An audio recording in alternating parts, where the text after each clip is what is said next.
Kayaknya itu dikelola dengan baik dan penguasa takut korupsi.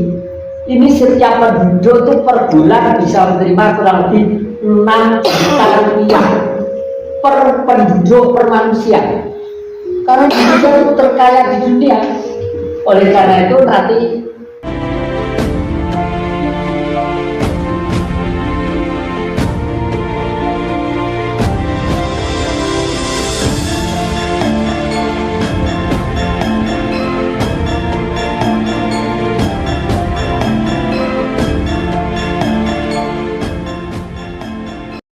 selamat berjumpa lagi sahabat-sahabat YouTuber, khususnya keluarga besar Puri Agung Jatikusumo Serambi Nusantara ini.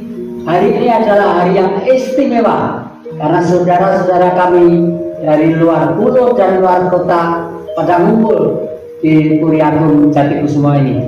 Oleh karena itu, sebagaimana biasa, kami ucapkan untuk kita semua dan alam semesta dengan ucapan salam Nusantara Rahayu. Nah, para penonton YouTuber yang kami muliakan, saya tidak menduga sama sekali bahwa hari ini ada seorang tamu jauh-jauh dari daerah Makassar sana datang ke rumah kakek. Dan kemarin itu kalau ngomong sepintas lalu ke sana kemari juga sebagaimana waktu naik batu Nyai Rengganis, saya lihat beliau ini adalah masih terah dari Krain Galengsong. Nanti Anda akan tidak, saya kalau tidak dikenal, kami persilakan memperkenalkan dulu Mas, nama siapa, lahir di mana? Jadi nama saya Romo Muhammad Heru Alan. Muhammad Heru Alan. Lahir di Bugis. Ya. Kebetulan saya tidur dapat mimpi harus ketemu Eyang atau Romo. Tapi kodenya Jati. Gitu ya. Nah, setelah saya nonton YouTube ada nama Romo Jati. Gitu ya. Apakah inilah? Akhirnya saya terbanglah ke Jakarta dan menemui Romo di jalan namanya ini. Iya. Nah, seperti itu Romo. Dan kebetulan bicara masalah Jati, beberapa hari akhir-akhir ini geger karena dikabarkan Jati meninggal dunia. Waduh, terima telepon dan segala macam. Ternyata yang sedo itu adalah sahabat yang ada di Jawa Tengah yang namanya adalah Jatikusumo Wijoyo. Kami sekeluarga, keluarga besar Puri Agung Jatikusumo ikut berbelasungkawa. Semoga keluarga dikaruniai kebahagiaan, kesejahteraan dan kedamaian. Dan yang kedua, ini adalah sudah seperti anak saya sendiri. Kalau Anda melihat wajah beliau ini seperti siapa ya? Seperti Bung Karno waktu muda ya. Biar mengenalkan diri, kalau saya ngambil Nak Budi gitu kan. Lengkapnya bagaimana, lahir di mana? Ya Romo, terima kasih. Saya Budi Sanjaya, lahir di Malang, asli Arema. Oh iya. Terima kasih atas waktu yang diberikan oleh Romo untuk saya, dan saya juga bersyukur bisa bertemu dengan Romo. Karena itu sudah suatu tuntunan dari leluhur untuk bertemu dengan tiang.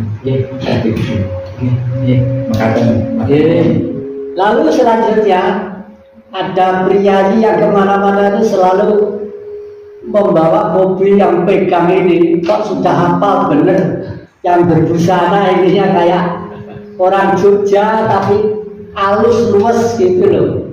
Menurut saya Mas, lahir di mana, namanya siapa Mas? Nama saya, makasih Romo. Saya Jainal Romo. Saya dari Sidoarjo. Terima kasih sudah bisa sowan dan disambut Rama sama Romo. Matur nuwun dari Sidoarjo. Trah pecah turune Lapindo.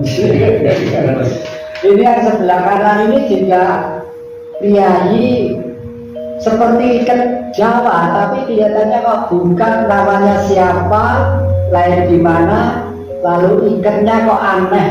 Itu buatan siapa? Ya, terima kasih Romo. saya Nur Huda, saya asli lahir di Tangglangin, Sidoarjo. Jadi ini cuma hasil karya saya sendiri. Saya juga terima kasih Kadung Romo atas penyambutan yang tidak lepas dari keluarga. Terima kasih. Terima kasih. Nah, uniknya lagi, jauh-jauh yang dari Makassar itu sudah mengatakan bahwa kita itu 5 kesatuan seperti Pendowo. Saya kembali ke Mas Kuang ini ya, itu sebenarnya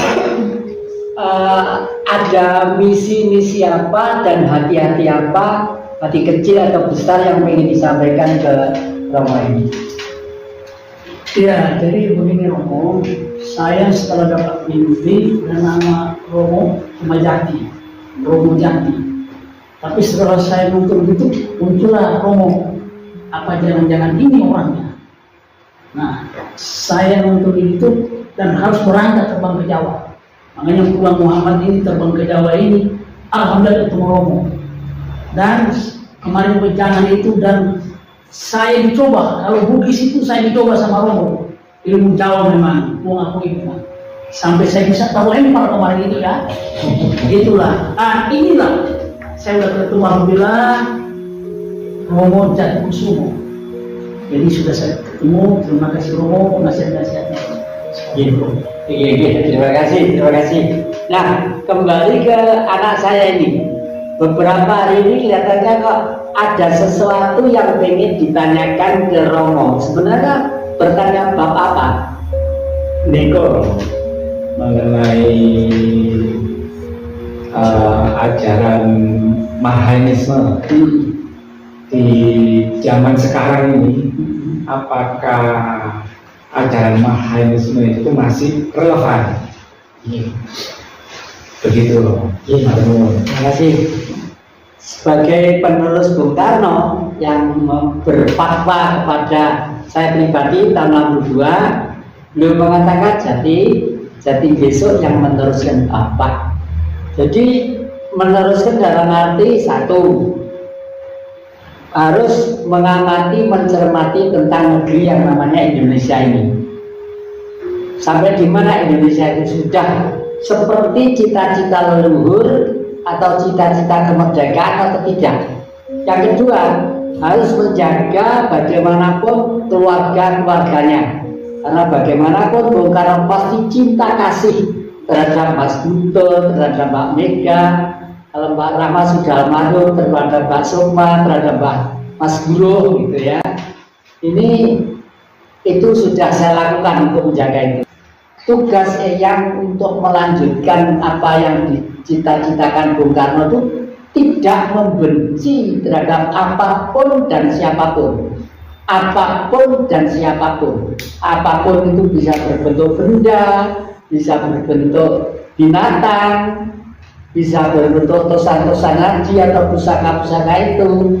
Siapapun itu pasti kepada manusia. Oleh karena itu sebenarnya secara politis kita itu sudah sedikit agak prihatin negara ini, karena Pancasila itu sudah dirubah sejak tahun 74. Yang generasi itu 5K: ketuhanan yang Maha Esa, kebangsaan, kemanusiaan, kerakyatan, keadilan sosial, titik. Waktu itu tidak sekolah pun gampang apalke. Anak-anak tukang arit itu ya, tukang cari rumput itu ngapalkan itu bisa. Nah sekarang kalau kita lihat rapat-rapat, apel-apel itu takut perintah apa itu, suruh apa itu kadang-kadang belecot tidak karuan. Kelihatannya sepele ya. Ada kesalahan besar. Satu, kebangsaan itu harus nomor 2, kemanusiaan harus ketiga, kerakyatan, keadilan sosial. Jadi 5 sila ini yang gagal adalah keadilan sosial dari kacamata politik.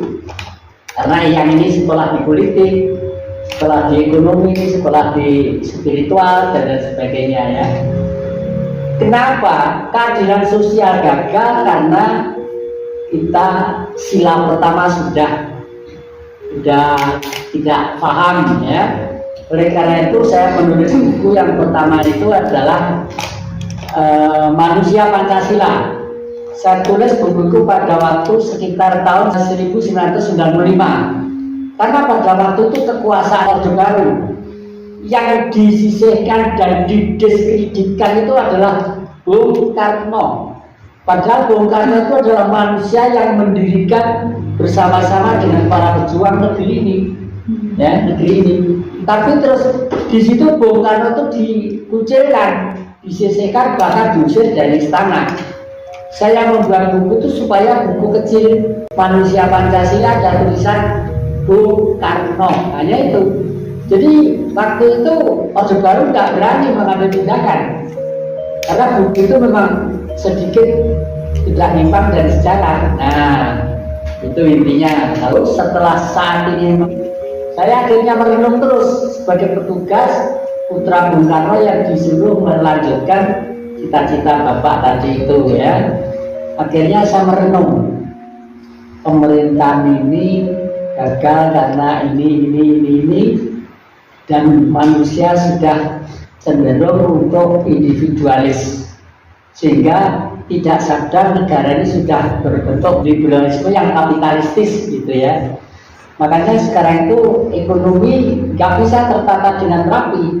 Padahal kalau menurut ajaran Bung Karno, satu, bebas aktif dalam politik, kedua, berkepribadian, berdikari dalam ekonomi, ketiga, berkepribadian dalam kebudayaan. Bebas aktif dalam politik sudah tidak, ya. Berdikari dalam ekonomi tidak. Buktinya apa? Rakyat masih bingung cari utangan ke bank misalnya. Itu bukan malah enak, malah sengsara, ya toh? Nah, ini pasti ada sesuatu yang harus dibenahi semuanya. Dan ini tugas-tugas kita. Siapa nanti yang kira-kira cocok dengan pikiran saya, karena nanti kalau negara ini sudah kembali ke negara Pancasila yang betul-betul, itu justru yang kuasa itu adalah rakyat. Oleh karena itu berkali-kali saya umumkan kepada publik bahwa Perdekwaan ini membuat satu gerakan yang namanya Republik Pancasila. Re itu kembali, publik itu rakyat, kembali ke rakyat. Yang kuasa siapa? Ya rakyat. Loh, rakyat kok beri kekuasaan? Bisa. Misalnya, kalau setiap individu merasa menjadi seorang presiden atau pemimpin kepala negara, harus bisa ngatur keluarga dengan baik dan harus menjaga dirinya dengan baik. Jangan mencuri, jangan korupsi, jangan menipu, kan begitu, ya. Dan ini memang harus pelan-pelan karena berbarengan dengan berdikari dalam ekonomi. Nah, ini nanti kita kalau secara rasional, kalau kekayaan laut, kekayaan hutan, tambang-tambang dan lain sebagainya itu dikelola dengan baik dan penguasa takut korupsi, ini setiap penduduk itu per bulan bisa menerima kurang lebih 6 juta rupiah per penduduk, per manusia. Karena Indonesia itu terkaya di dunia. Oleh karena itu nanti setelah pemilu ini kelihatannya saya diundang ke beberapa negara di ASEAN ini untuk meneruskan cita-cita Bung Karno, menjalin kekuatan antara Asia, Afrika, dan Amerika Latin. Tugasnya adalah berbudaya dan bekerja sama di bidang ekonomi. Oleh karena itu saya menulis buku yang pertama itu adalah Manusia Pancasila. Saya tulis buku pada waktu sekitar tahun 1995. Karena pada waktu itu kekuasaan Orde Baru yang disisihkan dan didiskreditkan itu adalah Bung Karno. Padahal Bung Karno itu adalah manusia yang mendirikan bersama-sama dengan para pejuang negeri ini, ya, negeri ini. Tapi terus di situ Bung Karno itu dikucilkan, disisihkan, bahkan diusir dari istana. Saya membuat buku itu supaya buku kecil Manusia Pancasila ada tulisan